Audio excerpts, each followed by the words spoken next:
থানায় চলে যান গাড়ি এই জায়গায় আছে।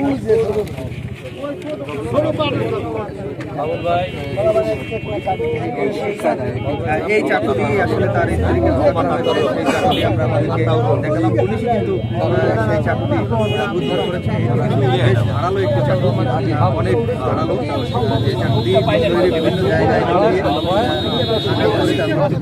ডাক্তারের মৃত্যু নতুন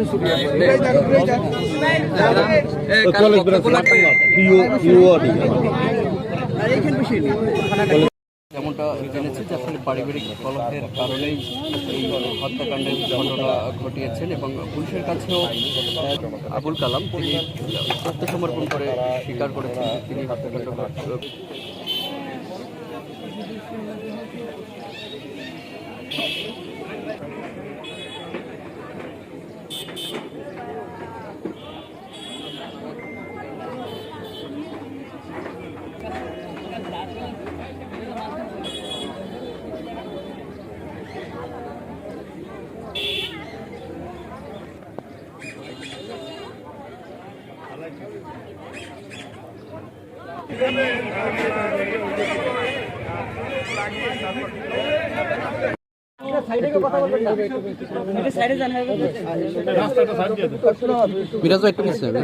তার এই যে শরীরে কতটি আঘাত রয়েছে এবং সেই উদ্ধার কতক্ষণ অভিযানে আসলে এই অভিযান সমাপ্ত হয়েছে?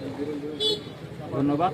আপনারা অবগত আছেন যে গতকাল রাতে আবুল কালাম নামে এক ব্যক্তি তার নিজ স্ত্রীকে ধারালো অস্ত্র দ্বারা কুপিয়ে হত্যা করে থানায় এসে আত্মসমর্পণ করে। আমরা গতকালকে রাতেই আসলে হত্যাকাণ্ডে ব্যবহৃত ধারালো অস্ত্রটি উদ্ধারের জন্য অভিযান পরিচালনা করি, কিন্তু রাতের অন্ধকার হয় সেটি উদ্ধার করা সম্ভব হয়নি। আজ দুপুরে পুনরায় আমরা অভিযান পরিচালনা করি এবং নাথপট্টি লেকের পাশ সংলগ্ন ড্রেনের মধ্যে থেকে আমরা এই ধারালো অস্ত্রটি উদ্ধার করতে সক্ষম হয়েছি, যেটা আপনারা এখানে দেখতে পাচ্ছেন।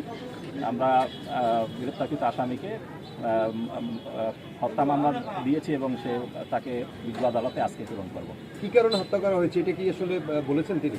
একটু কারণটা আমরা আসলে প্রাথমিক তদন্তে যেটা জানতে পেরেছি তাদের মধ্যে পারিবারিক কলহ ছিল, সেটা থেকেই দ্বন্দ্বের কারণে হত্যাকাণ্ড সংঘটিত হয়েছে।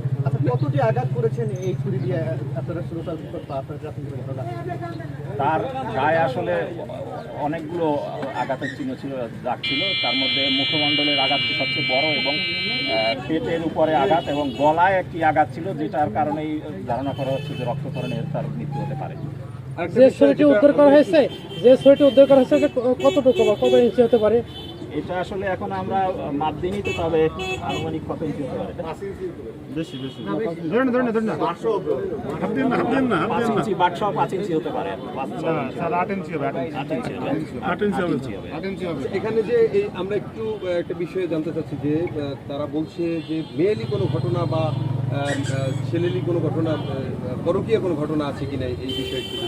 আসলে আমি আগেই বলেছি যেটা আমাদের প্রাথমিক তদন্তে যেটা পেয়েছি আমরা বলেছি, আরও এটার বিষয়ে আমাদের তদন্তের প্রয়োজন আছে। ওকে আমরা আরও জিজ্ঞাসাবাদ করবো এবং পরবর্তী তদন্তে আরও বেরিয়ে আসতে পারে অনেক কিছুই।